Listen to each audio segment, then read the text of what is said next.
All right, you guys, let's rock and roll.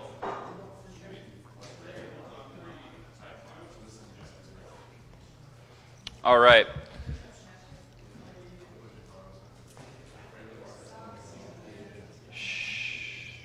Okay. All right. So next, we'll go over a couple little things here. I always recommend putting dupes into your ad set and not just having one. I see a lot of people do like one ad per ad set, and that's really dangerous because when you're doing that, you're telling Facebook, hey, I want you to spend my budget regardless of how my ad does for the day. If your ad just is shown to a bad batch of people in the morning, it's going to start off bad, and then it's going to be bad all day long. And Facebook's still going to spend that budget, though. So that's why having multiple ads in an ad set is basically like diversifying risk, essentially. And then I always get the question, like, how many ads should I put in my ad set? And a lot of the reasons you guys are having trouble scaling is because you don't have the structure right, okay? So this is basically what it comes down to. And this is on a per ad set basis, okay? Not a campaign basis. It's per ad set, okay?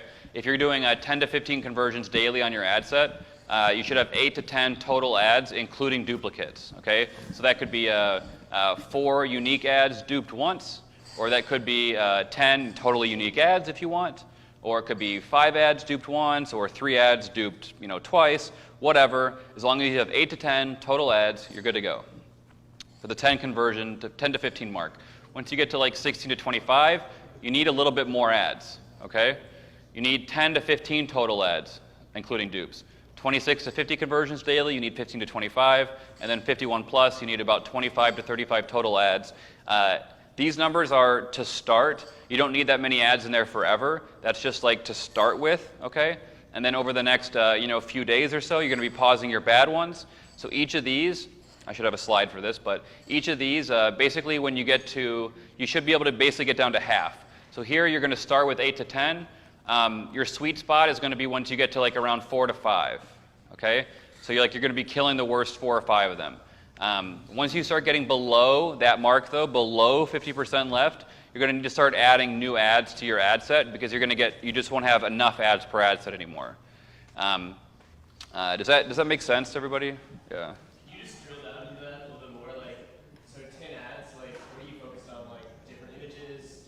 Good question. So for anybody on the live stream, you asked, out of those 8 to 10 ads, what should you be focusing on, basically? So typically, I'll do let's say 5 unique ads duped once for my 10, right? So I have 5 unique ads only. So I'll typically do like maybe 2 video ads, maybe even 3. It might even all be the same video, just 3 different thumbnails. Okay. Then I'll usually do like 1 or 2 link/image ads.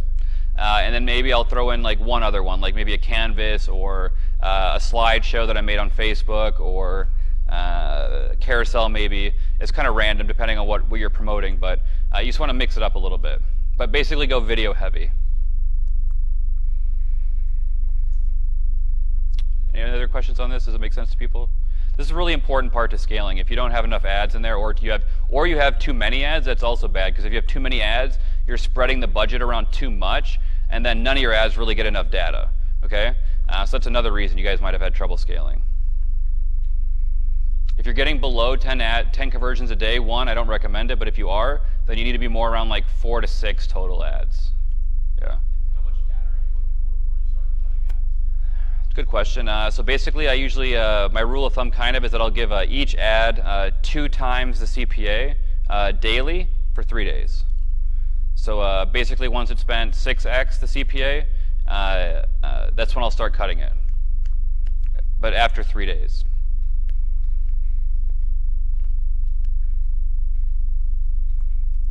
All right, next. I'm just going to kind of breeze through this. Basically, about a year ago, Facebook actually started caring about quality and user feedback and comment sentiment, as well as bounce rate, page views per user, and time on site. Before that, they didn't really care that much. The next big policy algo update was they made quality and user feedback more important. Q2 in May 2017. Comment sentiment made it more important. They made it if you have too many ads on your page, no delivery. And if you guys have been doing e-com for a while, you'll remember that it was then that people's costs shot through the roof. And it was because they implemented lifetime value. So Facebook actually started looking at how much a user was worth over the lifetime to you. So everyone that was auto bidding, the bids just went all up, all at once for everybody, which made everybody's costs go up. Then about a year ago now, they started those user feedback surveys for e-com. And then Facebook actually started buying high volume products to test themselves. So if they saw, for example, that like, flashlights were like being sold like $1 million a day, and flashlights were being sold by like a bunch of different vendors, they'd go through and they'd order a flashlight from like a number of their biggest vendors, and see, was it coming in good packaging? Did the flashlight like fall apart right away? Was there any sort of good customer support, or was it terrible, and so on? And then they actually started banning products that had bad feedback, bad quality, etc. This is also when they actually started taking page load time into account. It didn't really matter before that. This is also when copyright infringement enforcement actually began. Okay. Then Q1 a year ago, copyright infringement ramped up more. They started ramping up more and more quality user feedback surveys. And then you can have the URL there to see your score. We went over that already. And there's obviously been a couple changes since then. But they basically just, if you can see, they're just constantly making the quality, comment sentiment, and your page load time, basically. They're just making this so the user experience is more and more important, slowly but surely. Yeah. Yes. I've seen that it's typically like 1 to 2 weeks after purchase, because they want to give enough time, but not too much where you forget about it. So yeah, it seems to be about 1 to 2 weeks, roughly.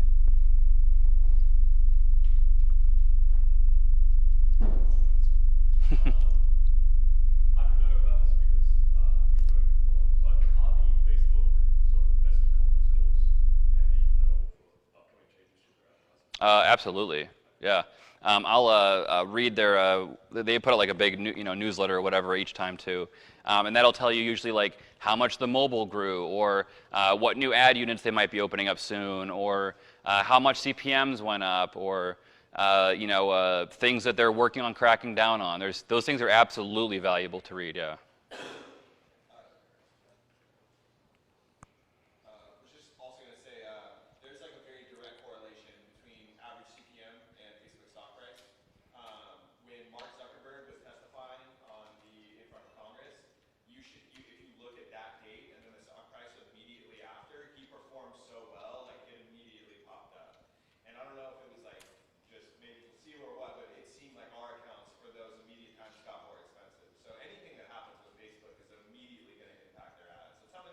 Yeah.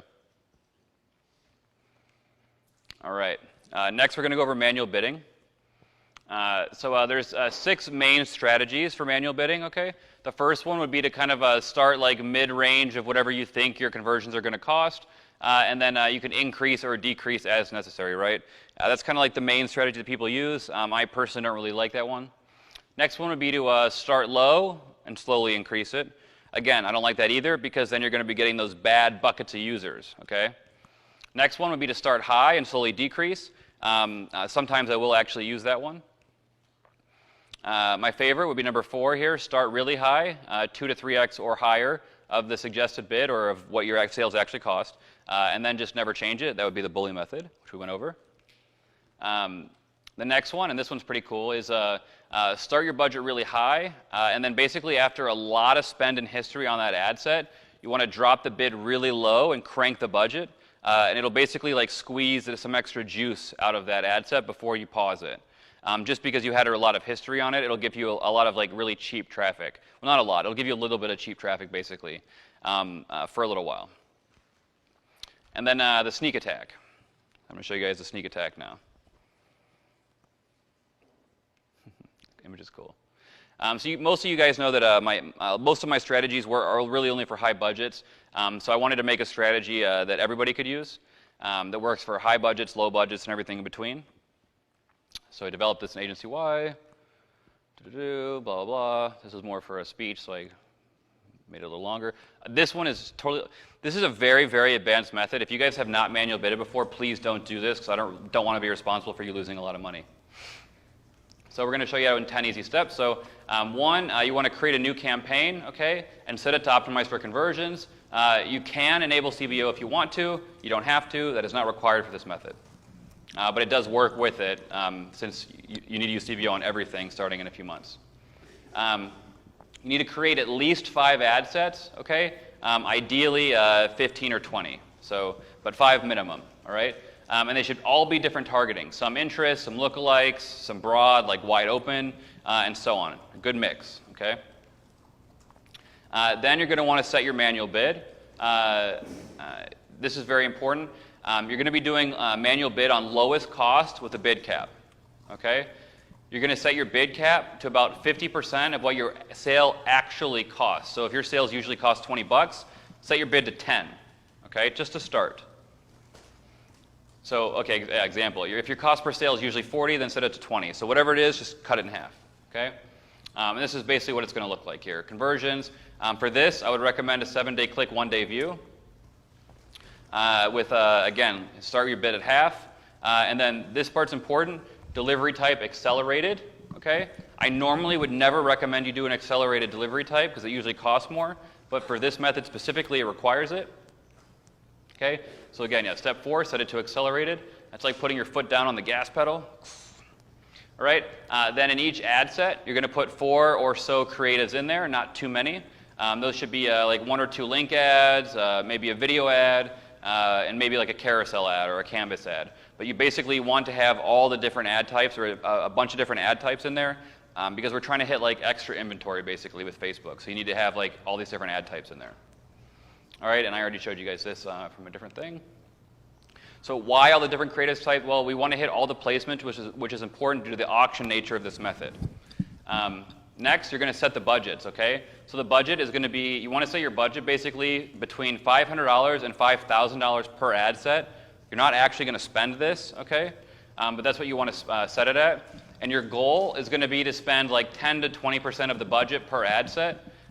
If you're doing CBO, then you're going to want to set the overall budget of your campaign 5 to 10 times higher than what you actually want to spend, okay? All right, so now it's time to launch the campaign. Boom, let's hit the go button. So next, what you want to do is basically like watch really, really closely and slowly raise the bid, okay? And you're going to wait a few hours and slowly increase it if you're getting no traffic. So in our example, if we started at a $20 bid, now I'd raise it up to like 22. So like a 10% bump, roughly. Okay, then I'm going to wait a few more hours minimum, and you feel free to wait longer. The longer the better. When I do it, sometimes I'll even wait a full day between bumps, or a half a day even. And you're basically just going to be like inching your bid up until you start getting a little bit of traffic. You're trying to find like that lowest barely amount where you just start getting some traffic, okay? So if you're still not getting anything, you want to raise the bid a little bit. You can't see it, the guy's head is blocking it, but $24 is what it said. So basically another 10% bump. Then you're going to wait, and then wait a little bit longer. You're going to find that number where the traffic like slowly starts trickling in, like you're not getting any clicks, but you're getting some impressions. Then you're going to raise the bid maybe like another $1 or $2 only, and then wait, see what happens, okay? And you're going to keep repeating this until you're seeing some impressions. And I can't stress this enough, you need to be very patient with this, because if you up the budget too much or you do it too quickly, it could literally rush through and spend $5,000 on each ad set like this on accelerated, so just be very careful. Your goal here is to be like right on the edge where you're getting just the right amount of traffic, not too little, not too much, like a Goldilocks amount, okay? Yeah, I just mentioned that. You always got to use protection. You guys know that? So automated rules are important. Most of you guys, I think, saw this. I think it's the same automated rules actually that I did. I'm gonna skip those ones. So this is what it looks like in RevealBot. Basically, you want to make sure you have automated rules. So this is absolutely required because if you're not watching your campaigns like by the minute, your thing could spend like $1,000 in an hour or $10,000 in an hour, and you're obviously going to lose a lot of money if you do that. So you need to have these rules that'll cut that off, worst case. So have these rules in here where it cuts off an ad set if it spends too much. Same thing, cut off an ad set if it has no purchases. There's also some advanced rules you can do though. I call this one like the bid bumper. So if you don't want to sit there and increase your bid slowly, you can do this, where where you increase your bid by 10% every hour if the spend today is less than 100. So basically, if the ad set has spent less than $100 today, every hour just increase the bid 10%. Since then, I've actually realized 10% is a little bit high. I would go a little lower than that. I'd probably go like 3%. 10% when I actually when I did it was a little too high. Then you can go kind of more advanced also. So you could say like increase the bid 10% every hour if the spend over the last 2 hours was less than 100. And I'm just using these throwing out this $100 so that for you that might be 50 or it might be 500 depending on how much you're trying to spend. But all right, and then you basically just do what you would normally do after a few days of data and pause your bad ads. Then with more data, pause bad ad sets. And if you do it right, it should basically drop your cost per acquisition by 30%. Some people have seen much more dramatic than that too. The whole method is basically trying to get like that perfect amount of like cheap traffic right at the bottom there, where a little pocket of inventory opens up, boom, you grabbed it real quick because you're on accelerated, right? And you have big budget set, okay? So it's going to try to feed you that like little pocket opens up, boom, you got it. It's going to be like advertisers pausing early for the day, just auction competition goes down for the day. So your delivery like this is not going to be super consistent. It's not going to spend the same amount every day, okay? Some days it might only spend like $100, some days it might spend 1,000, some days it might spend 5,000. You need to watch it carefully, and the ideal bid is not always the same every day. So you need to kind of play around with it and have these automated rules set up. And you're just kind of getting that like extra bottom of the barrel inventory with this method. So it doesn't scale super well. Like you can't really you can spend 10K a day with this actually, and we have, but it's definitely not that easy. So yeah, that's why after that you want to use like the shotgun method or something to scale higher than that. But yeah. So he's asking people on the live stream, do I start my bids lower every day? Yes, typically I'll set like a rule to lower my bid by 5%, the next morning. But I'll usually do it based on the spend. So I'll do like if spend yesterday was like greater than 200 maybe, or something like that, then decrease the bid 5% or something. And then I just have the rule set up where they'll slowly increase it again to try to find the right spend amount. Would you ever run these like alongside a shotgun campaign that you're doing, or any other campaign, because it's just grabbing the bottom, Yeah, it wouldn't really hurt you since it's looking at like completely different audiences basically. Yeah. So I'd run it definitely a different campaign, but yeah, you totally could. Yeah. Cool. That was my question.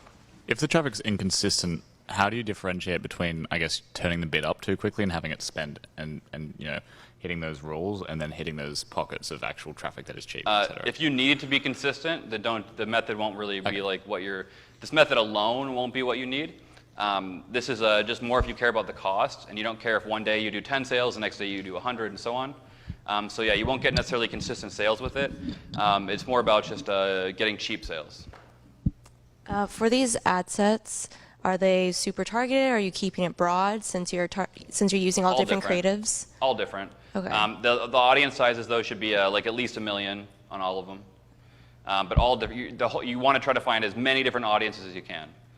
Yeah. Question? Nope. Cool.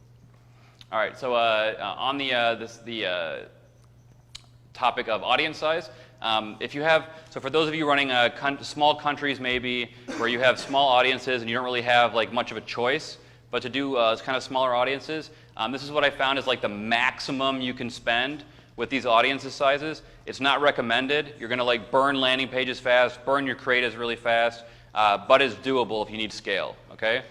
So basically around 500,000 to 1 million people, you can spend like 5K a day. And this is per ad set, by the way. So you can spend like 5K a day, 1 to 5 million, you can spend like 10K a day, 5 to 10 million, you can spend 20K a day, and then like 10 million plus, you can spend 50K a day. Again, you're going to be burning stuff like super fast, so you're going to be refreshing creatives all the time.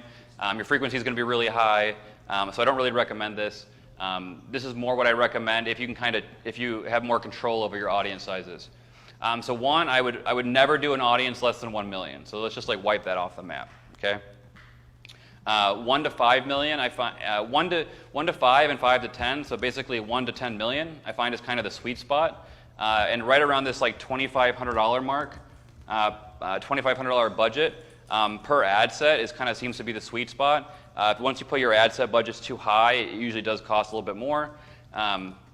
So yeah, I find that that sweet spot there of 2,500 to 5K per ad set seems to be the ideal.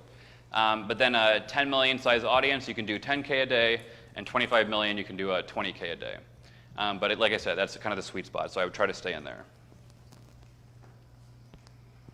All right, so I got some retargeting timeframes. So this is generally what I'll do, but it does depend on the volume of traffic. If you're doing lower volume traffic, then you don't want to break it up this much. If you're doing very high volume traffic, you might even want to break it up a little bit more than this. But this is kind of what I'd recommend in general. Okay. So usually I'll do like a last 3 days add to cart ad set, last 7 days, last 14, last 30, last 90, and then like all, which is like last 180, right? And the reason for this is you don't want to treat everyone the same, right? Someone that added to cart like yesterday is very different than someone that added to cart like 90 days ago and didn't do anything, right? Like they probably don't even remember who you are, you know? The one that added yesterday might still have you open in one of their tabs. It's like a huge difference, right? So you got to treat them differently. And then same thing for visitors. I basically just break them down with the same time frames there. Yeah. Are you excluding the smaller time frames out of the larger ones? So he's asking if I exclude the smaller ones out of the larger ones. No, I typically don't. I let Facebook decide which ad set they think is going to convert them better. So I don't care which one it goes to really. But I will look at like delivery insights, and if delivery insights says my auction overlap is too high, then I will exclude. Yeah. Do you use multiple ads in your retargeting? Because when you retargeted me, it was just the DPA. So he's asking if I do multiple ads in retargeting. Generally, no. I'll just do like one ad and then like dupe it once or twice. So technically I have multiple, but it's like really only like one. But that's just, I don't know if that's just me being lazy. I'm assuming you actually should test multiple creatives, you know? Yeah. Two rules of thumb we use is you can do this all manually, but we also use it for CDO as well. Mm-hmm. So we keep bigger buckets. We do like re-engagement. Re-engagement is those that haven't touched the site, and then you have remarketing. So re-engagement is like video viewers, page engagements, etc. Mm-hmm. Remarketing is just anybody that's touched the site. And then we let CDO kind of choose for us. We're just changing headline, copy, or offer. And a big rule of thumb that we do across our portfolio brands is we look at time lag report. Here you go, bro. We look at time lag report, which will give us like a good indication of it takes 1 to 3 days for a core bulk of purchases, and then we start building out our remarketing strategies based on how long it takes for them to purchase. And for the time lag report, are you using just like Excel, or are you just looking at the conversion windows in Ads Manager? GA. Straight GA, yeah. Cool. I think there's a good combination of both. If you take the time to build out in Facebook Analytics, like the cohort analysis, yeah, like that, again, that takes a long time when you do it, but GA is the easy way to get yourself up and running. Cool. Good tip. The remarketing CBO you just talked about is... Yeah, and you guys, these are just like the couple of audiences. You should definitely be retargeting like freaking everybody, like all your video viewers, everyone that engaged with your page. Basically, like every single option you can pick for retargeting is what you should be doing. And I found that CBO for retargeting, it was originally doing really shitty for me actually until I started setting minimum ad set budgets. Then it started doing better. So definitely make sure you set minimum ad set budgets if you're going to use retargeting on CBO, especially if you have like a ton of different stuff in there. Like I mixed all my retargeting into one, so I had like a bunch of like 3-second view audiences, 95% view audiences, visitors, and all this different stuff. So yeah, basically make sure you set minimums. Questions? No? Cool. All right, so I got some random gold nuggets for you guys. So I mentioned this one already actually, so we can skip that. So this one's cool. So for any of you guys that do lead gen, or if you're doing e-com, I would recommend that you make a custom audience for your worst customers, okay? The people that charge back, refund, complain, whatever. Make a custom audience of those people, and then make a lookalike of them, a 1% lookalike, and then just exclude them from your audiences. This will increase the quality. Don't exclude higher than a 1% though, because then you're getting into like your actual customer territory that you want. Okay, this one's cool. So you can get data from your brokers for lookalikes. There's tons of data brokers out there, and typically you can get data pretty cheap, especially if you tell them you're just using it for Facebook and you're not actually going to email these people. You can typically get this data pretty cheap. One of the sites I like, and I don't know if I mentioned it, I must not mention it in here. I think it's on a different slide actually, so I'll wait for that one. Cool. All right, next. This one is pretty cool. It's called the Super Duper, and we all know that duping your ads is great, right? Because they perform totally differently, even though it's the exact same ad in the exact same ad set on the exact same day, right? So duping ads makes a world of difference. Why not take that a level up, right? Why not duplicate ad sets also, okay? So what I recommend doing basically is, let's say you have like your 8 ad sets, right? You got your ads in there, you're all ready to rock. Dupe all those 8 ad sets, so now you have 16, okay? And they're gonna be like exactly the same. So you have like your ad set 1, and then a copy of it. Ad set 2, and a copy of it, and so on, right? Then you just give them a few days to run, just like you would with the ads, and cut the losers and keep the winners. So you have your ad set 1, then ad set 2 copy, then ad set 3 copy, maybe that one, and then with ad set 5, maybe they both did good, so you keep both, right? So you basically just are cutting the losers, keeping the winners. And then you start testing some new ones, right? So then you're only down to 5 or 6 ad sets, so boom, now you have ad set 6 with a dupe, ad set 7 with a dupe, and so on, and you just kind of continue that on. And if you have the budget, do this on a campaign level also. On a campaign level, it works great, but again, it costs a lot of money to do this. So, yeah. Yeah. So he's asking. Yeah, you literally just like so once you have this completely set up, like you're ready to rock. Yeah, dupe the whole campaign, and let them both run. Oh, wait, Mike.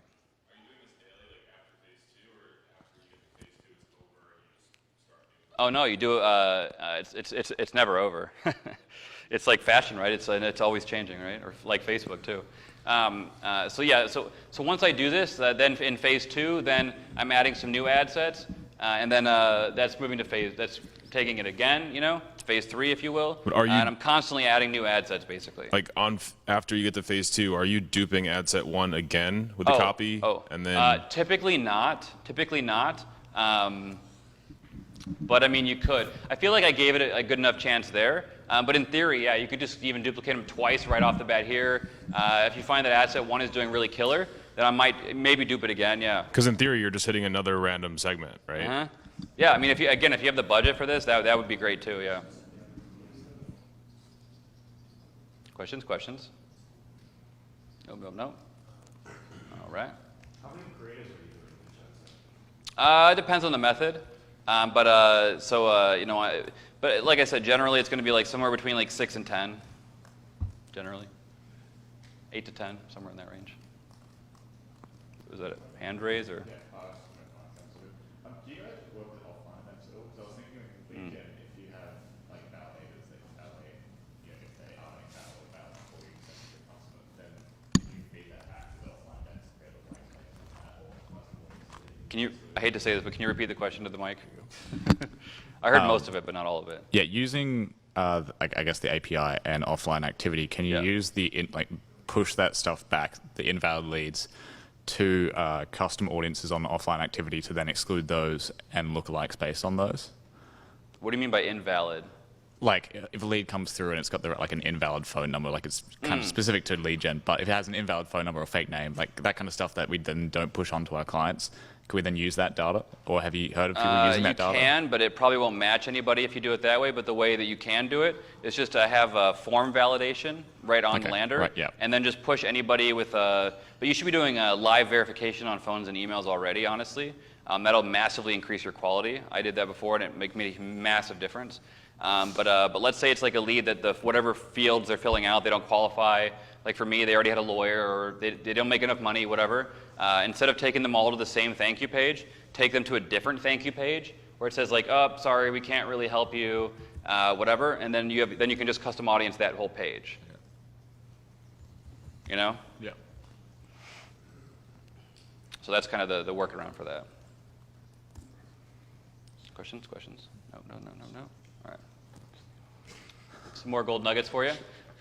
So basically, if you screw up your ad account, you have bad history, bad feedback, the closest thing you can get to a fresh ad account without actually making a fresh ad account is to just let the ad account sit for 30 days or so, because most of Facebook's algos are looking at a last 28 or last 30-day rolling window. So if you let the ad account sit dormant for like 30 days, it's as close as you can get to resetting it, which can be helpful in some cases. How to reverse engineer a lookalike. This to me is really interesting. I'll show you guys how to do this real quick.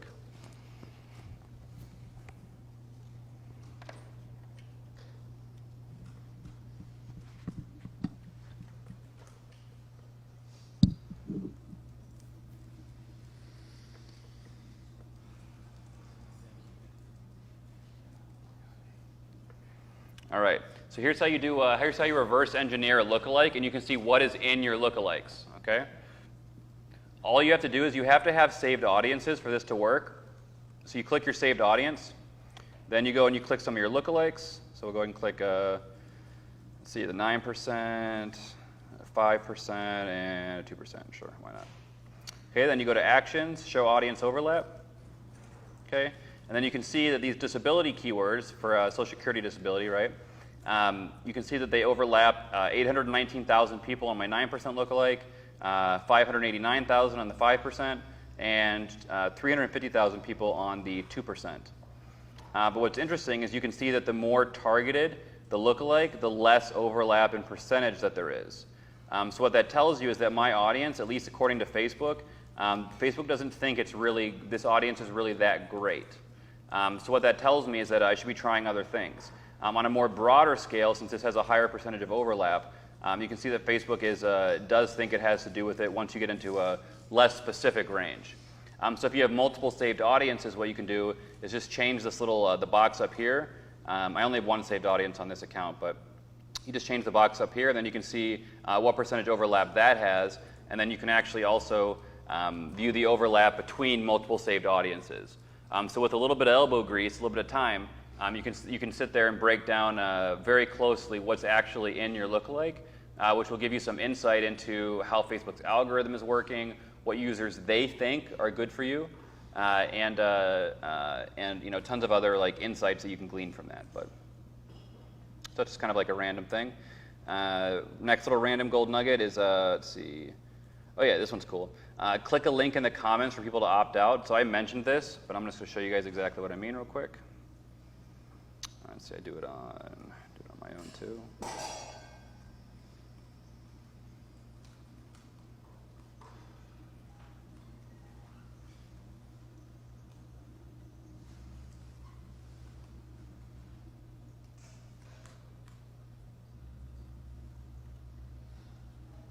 Okay.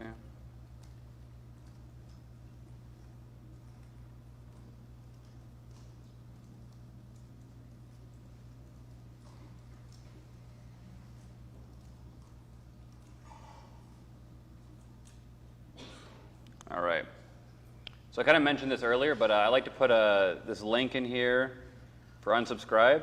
So you can see here, we respect your newsfeed. If you don't want to see our ads for some reason, please visit this page. We'll miss you. So then you click here, and it's just I'll wait for it to load.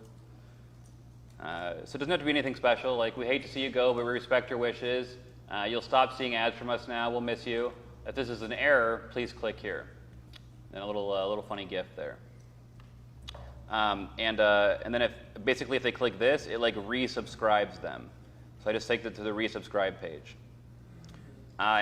So the way you set this up though in Ads Manager is you say URL contains unsubscribe and exclude URL contained to resubscribe, so that people can basically opt back in to see your ads. Because I figured some of my competitors and stuff, and maybe even real customers, have never seen it before, so they might click it just to see what's going on there. I wanted them to have the option, at least, to put themselves back in the mix. But ever since I started doing this, it's actually made like a massive difference in the quality. And now the comments are a lot more positive because I'm not like shoving comments down or shoving ads down people's throats that don't want to see them. So this has been a really, really helpful thing.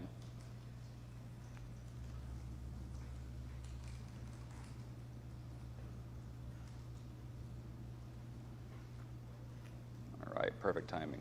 So we have looks like about 5 to 10 minutes left for the day. There's some really cool stuff coming up right next, which is cool, which we're going to do tomorrow first thing. But I want to take this opportunity now to answer questions you guys have.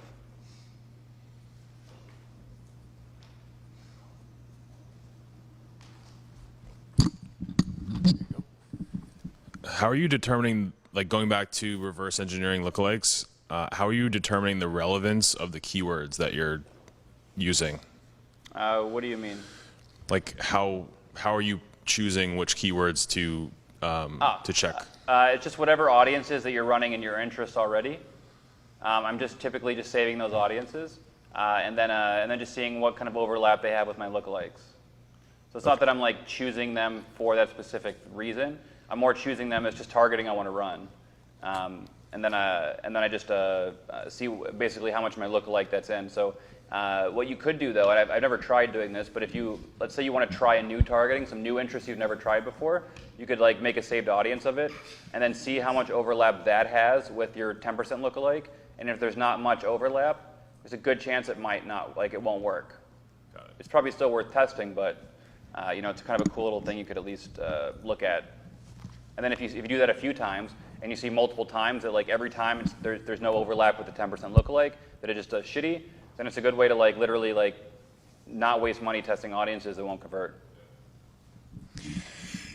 What would you say to somebody who's not doing any of this right now? What would you suggest for the first 30 days? How to begin to ramp up to get to some of this? I start off with the 3-8 method.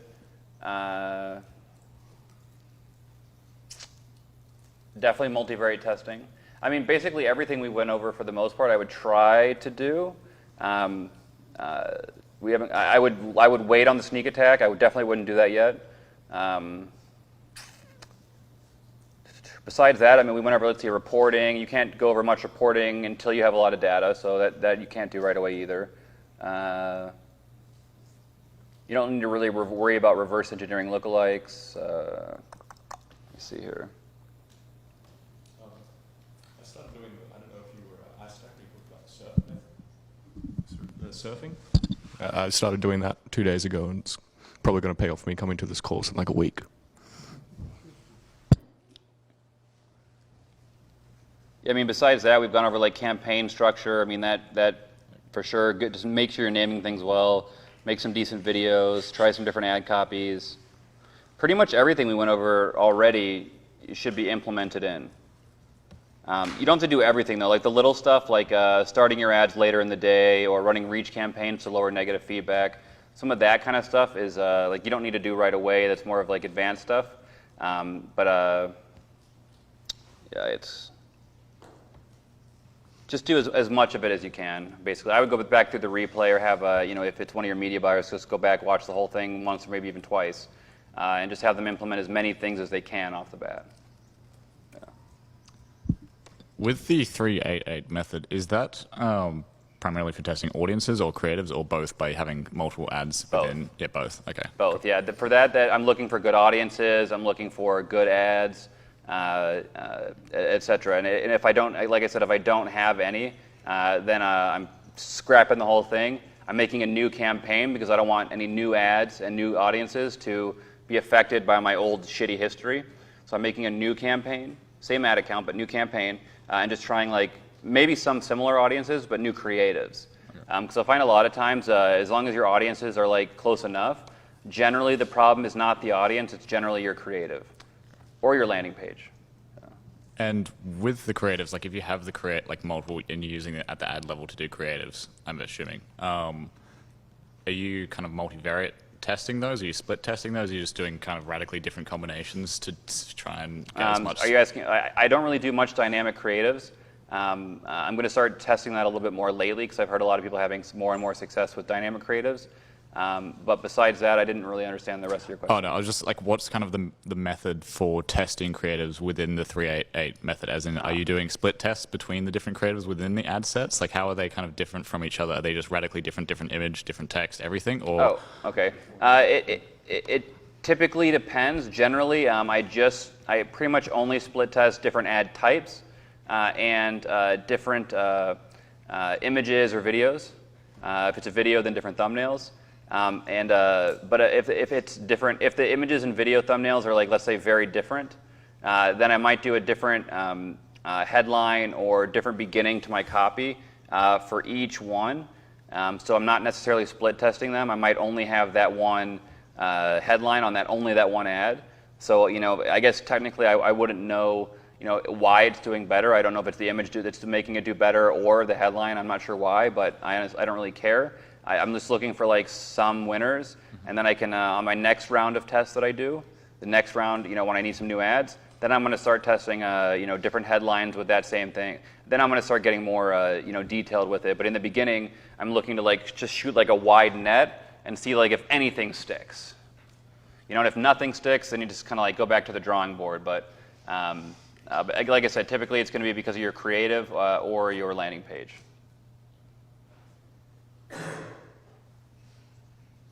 Questions?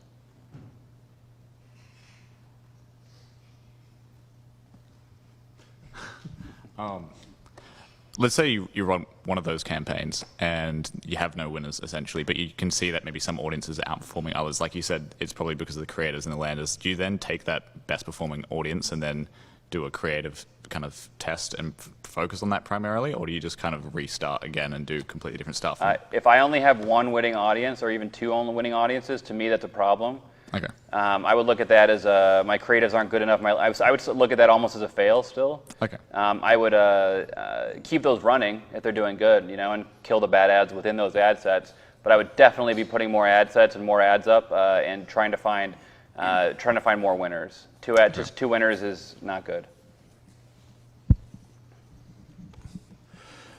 So we're in a situation where we're going to have to launch a new ad account for a separate brand than what we've been running on our current ad account. Okay. So it's going to be new and virgin territory for that ad account. Is 388 too aggressive in launching an ad account? No, that's exactly what you should use. Okay, perfect. Yeah. Thank you.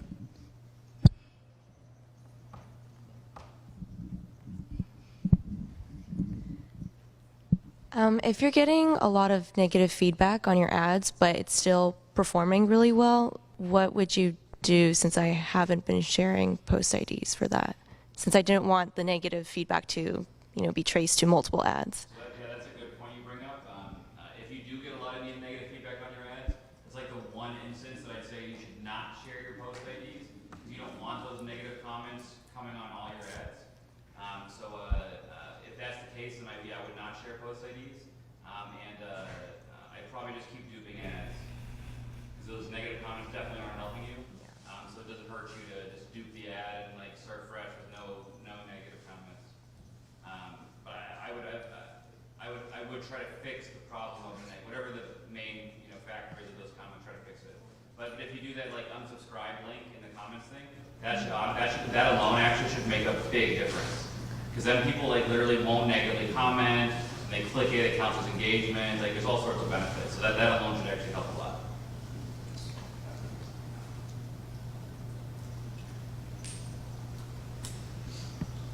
Any other questions?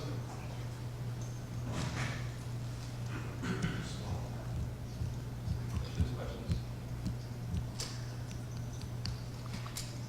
See what I was thinking. Don't worry if you can't think of any questions at the moment, but if you think of any tonight, definitely write your questions down. We'll have plenty of time to go over that tomorrow.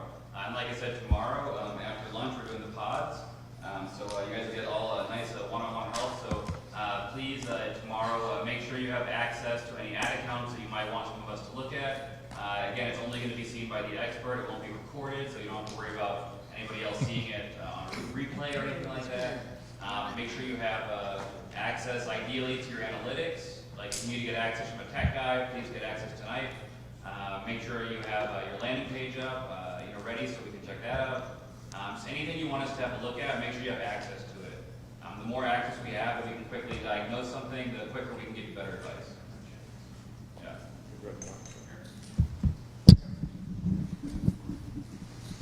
Hey, so basically, like, what would be the first thing you'd do with, like, a new ad account with a new offer, new product, or whatever? Like, first thing you would do? I would do 3 days, for sure, and testing multiple ads, How would you know your CPA on a fresh account for 388? I mean, you wouldn't, but you'd have to guess. So basically, I've gotten really good at guessing what my CPA is going to be across lead gen and ecom because I've just done so many different things. So if it's ecom, typically your cost per sale is going to be 1/3 to 1/2 of the product price.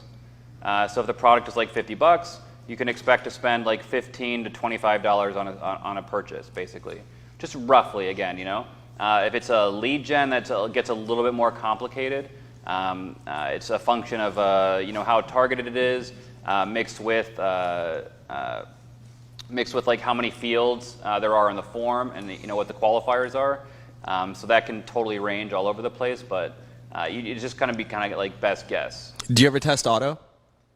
Yes, sometimes at the beginning, if I like don't really have a great guess, then I'll just do auto, yeah. And sometimes on a brand new ad account, I found that actually manual bully doesn't really work because it doesn't know what conversions will cost. Right. So then it just doesn't deliver anything. So then you have to do auto sometimes, just for the first few days to like start, you know. And that actually, on that note, that actually reminds me of something cool.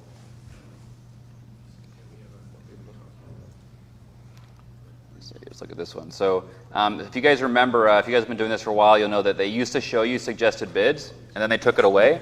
So you can't really see suggested bids anymore, except now it's back. It's just kind of hidden.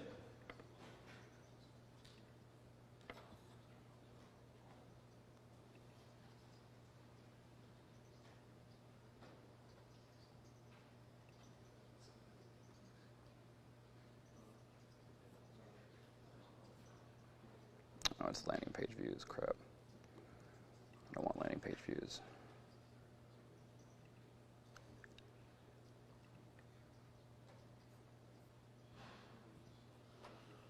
Crap, these are like all landing page views.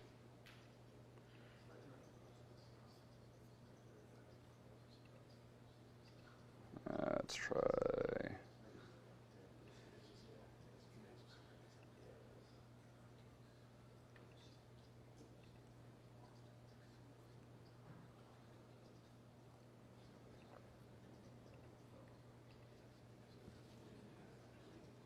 Okay, let's try.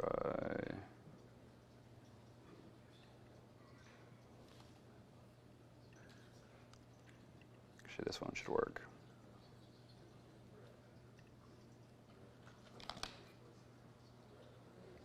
Damn it.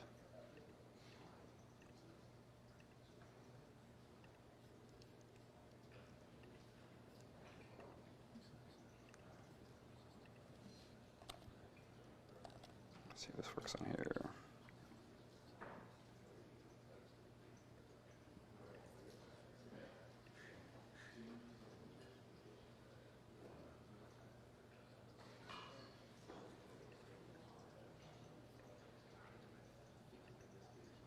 Okay, here we go. Found it. So if you guys want to see what your suggested bid is, so you can get more insight into Facebook, if you go into any of your ad sets that have at least some conversions over the last 7 days, and you change it from whatever you're at to target cost, they kind of snuck it in here, right here. So for this, for example, this ad set, my current cost per purchase is $197. And that's based on a 7-day click or 1-day conversion window since my last significant edit. But it now shows you, so you know then that's like that would be basically be like the minimum bid you should do, otherwise you're not going to get any traffic. And obviously you probably going to have to bid more than that, but it's kind of cool actually to see them put that in there, so you can kind of see what you should be bidding, you know, because they just had that out for a long time, and it doesn't show it when you're on lowest cost, but on target cost, it does. So I don't know, just kind of a cool random thing I found.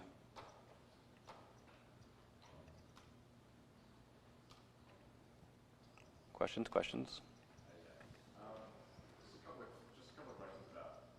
So you were saying that sneak attacks obviously people that or budgets or starting fresh or whatever it is, it's more available for people.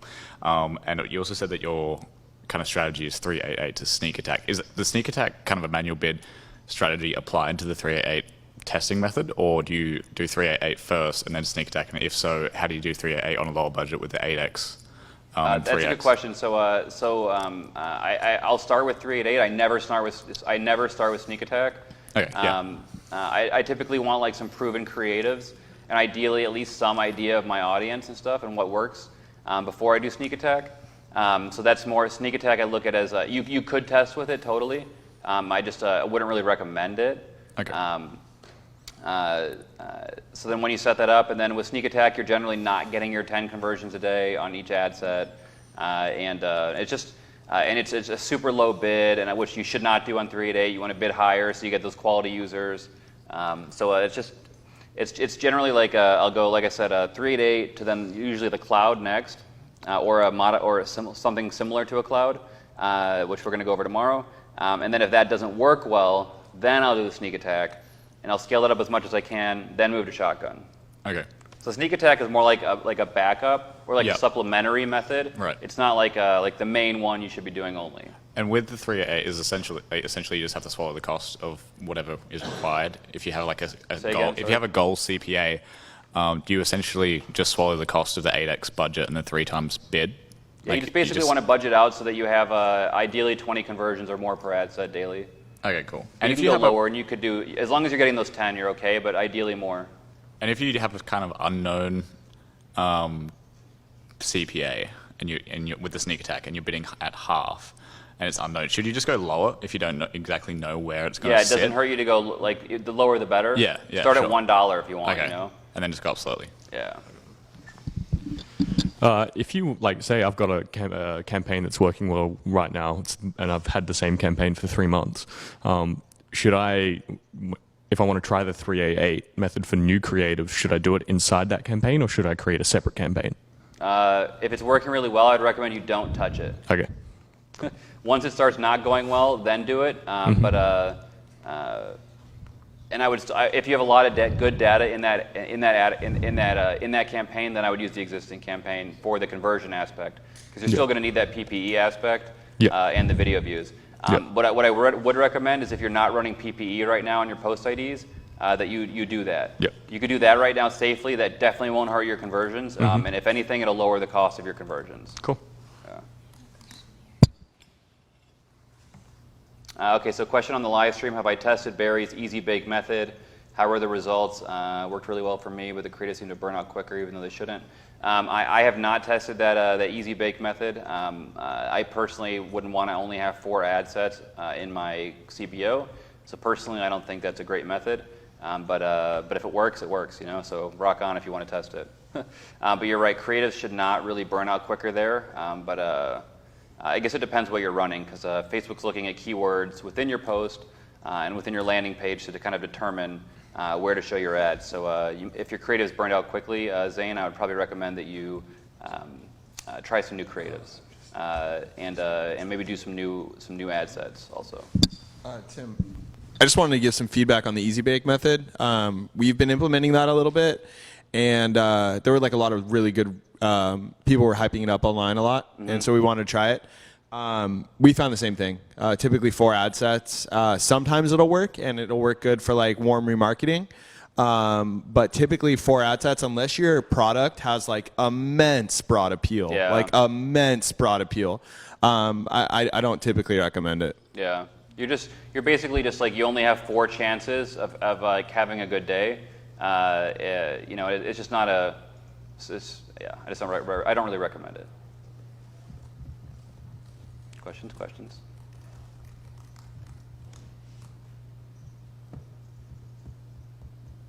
Yep. You showed the intersecting lookalikes.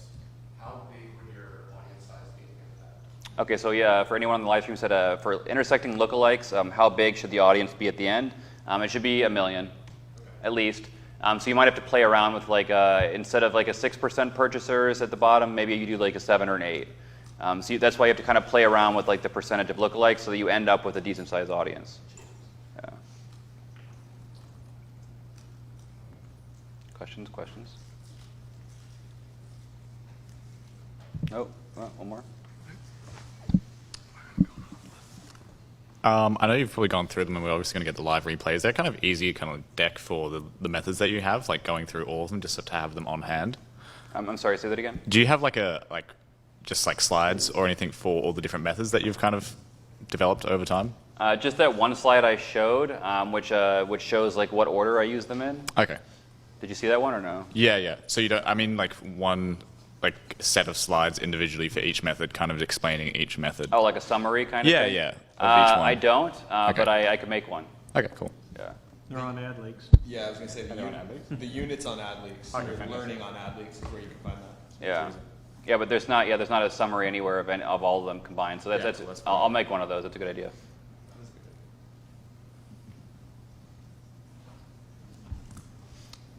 Questions? Nope. All right, well, let's wrap for the day then, 6:15, cool. So we're going to start tomorrow at noon. Don't be late. Get a good night's rest because tomorrow's kind of a mindfuck, but in a good way. And lunch will be at tomorrow at 2:30, 2:45, something like that. We're going to have the same thing, little snacks and stuff in the morning, so if you don't eat breakfast, it's all right, we'll get you. Besides that, any questions you have, make sure you write them down. And then also, don't forget tomorrow evening after the mastermind. Mastermind ends at about 6. Group dinner is at 8 o'clock for everybody, so don't forget. Cool.